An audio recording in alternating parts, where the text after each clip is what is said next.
up your YouTube, search for Stukeley Meadows, watch on your big screen. Or another device if you're at home. Get yourself comfy, this could take a while.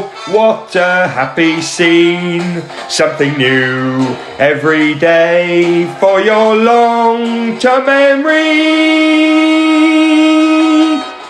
This is so exciting, it is nearly time for a Stukeley assembly.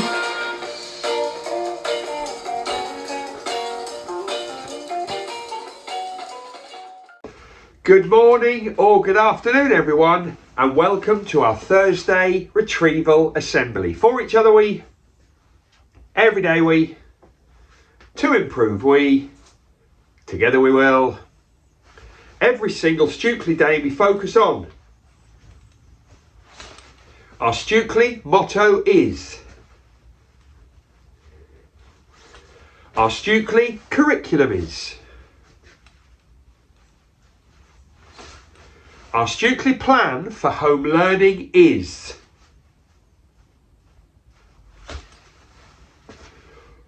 Four words that make the magic happen. Yes, they do. Okay, it's Thursday, everybody. We had a retrieval assembly last week. It was the first one of the year, and I was a bit of a meanie. Because I asked you to do all of the retrieval questions the same as before Christmas. And it took quite a long time. Now, I've got another apology to make. Do you remember I said last week how I'd messed up the editing of the video and I'd lost lots of bits? Well, I just haven't had time to put it back. So I've had to think very creatively again. And I think you're going to love this. I think you're going to love it. So listen to what you're going to do.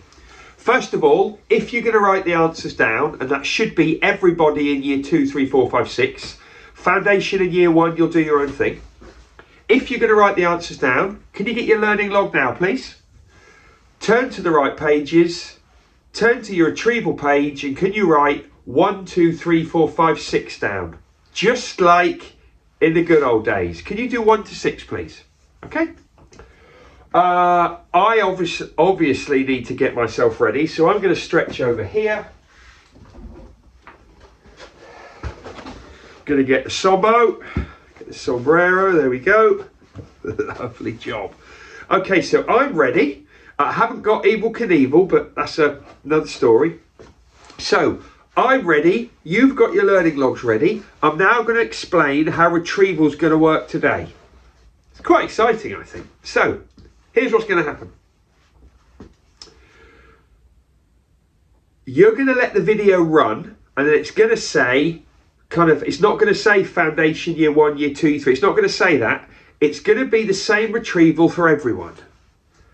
But how are we going to make it so it works for every year group, Mr. Singletary? Well, I'll tell you how. Because you, in your classrooms, are going to think of the retrieval questions. Yes, you are. So, for example, number 1, when it gets to number 1, your teacher, your adult in class is going to say, right, children, can anybody think of a good question for number 1? And one of you might think of a good history question. What year did this happen? One of you might think of a good science question. You know, which type of material would we use for... One of you, so basically, when it comes to the question, you are all going to think hard about a question for your whole class. You'll say it, your teacher will choose you. Have you got an idea? Have you got an idea? Then your teacher will say, that's a good question, let's ask it to the whole class. So children, you will think of the questions. Teachers, you will choose a good question when you hear it, and you will then share that with the whole class, and they will all write down the answer. I hope that makes sense. When you now play this video, I will do number 1, number 2 like I normally do. And each time I introduce the number, I'll tell you what kind of question to ask. Hope that makes sense. If I'm honest, I haven't managed to get this video ready to go back to normal. So I think this is just as good. Let's see how we get on. Let's get started now. Let the video run.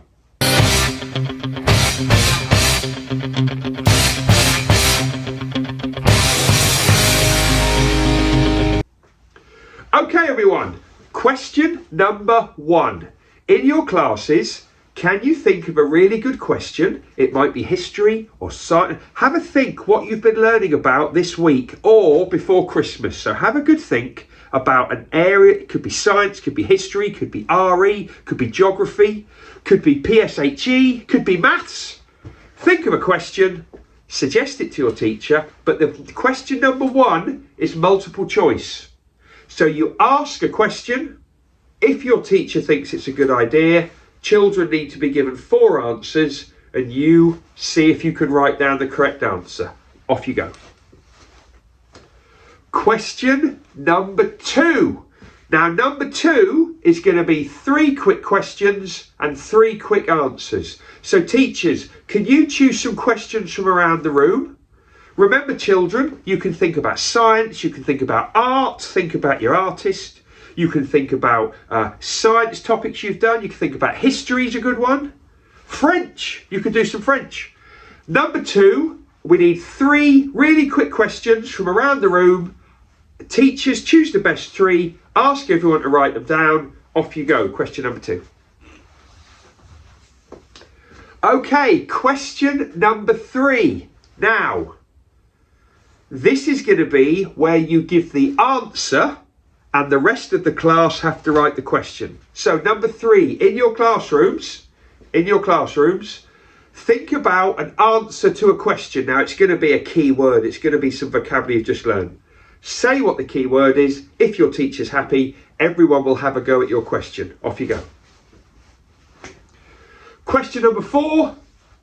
This question, the answer needs to be a sentence. So can you think of a question where the answer will be written in a sentence? Have a think, give ideas to your teacher. Off we go, number 4. Right. Now I think this is going to be too hard. I think that number 5 is going to be too hard. Can you think of a question? Can you think of something that you learned about in your last year group? So if you're in year 6, can you think of a question from year 5? Suggest it to the class. If the class think they know it and if the teacher thinks it's a good idea, go. If you're in year 4, think of a question about something that you did in year 3. I mean, this is great thinking of this. And finally, number 6, exactly the same. Can you think of a question from your last year group? This involves a lot of remembering and a lot of really hard memory work. Anyway, that's number 6. I hope that worked okay. If it didn't, I won't do it ever again. I promise. Right, we're going to finish there. We're now going to go through to birthdays and also, as you know, everyday knowledge. Let's do it. Hey, hey, hey, it's time to say we've got a Stukeley birthday. Hey, hey, hey, it's time to say we've got a Stukeley birthday. Oh, come on! I said that we had 3 birthdays today, and guess what? We have. Happy birthday today on the 13th to Daisy in year 1, Bailey in year 3, and Conrad in year 3. Happy birthday, you 3. I hope you've had fun so far with family and friends as well. Have a good day. Always great on your birthday. When I see you on Friday, when I see you tomorrow, come and tell me about it. I always say, tell me how your birthday was. And we all forget. I forget, you forget. Come on, someone's got to do it. Anyway, great news. Let's finish now with everyday knowledge for you. And we are learning to remember things worth remembering, learning to remember things worth remembering, learning to remember things worth remembering, everyday knowledge for you. And we are learning to remember things worth remembering, learning to remember things worth remembering, learning to remember things worth remembering, everyday knowledge for you.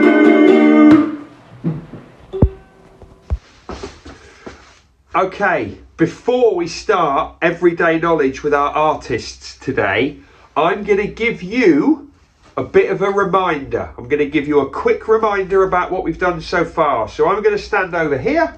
Right, first of all, here we have Starry Night by Vincent van Gogh, the Dutch artist. He was from Holland, or the Netherlands we also call it.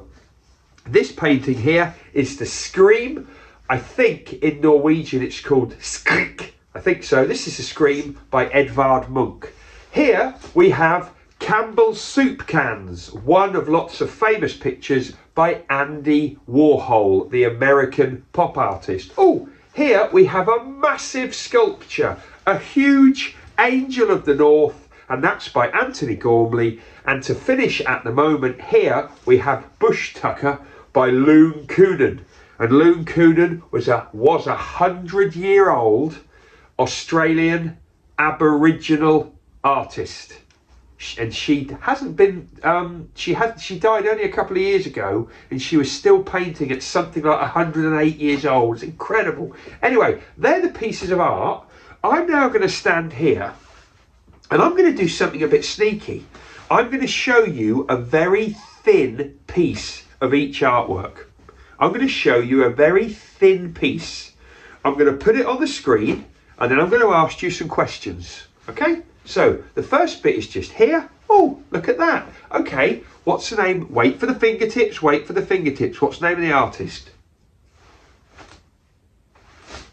That's right, Andy Warhol. Okay, and what is the name of this piece of art? That's right, Campbell's Soup Cans. Let's have another thin strip of a piece of art. Oh, look at this. Oh, can you remember? What is the name of the piece of art? Bush Tucker, that's right. And what is the name of the artist? That's right, it's Loon Coonan. Brilliant. Okay, we're just going to do one more. Have a little look at this little glimpse, this little strip of art. Okay, what is the name of this piece of art? That's right, it's The Scream by a Norwegian painter. Now, what's his name? Yes, that's right. He's Edvard Munch. Okay, good session today. See you next time.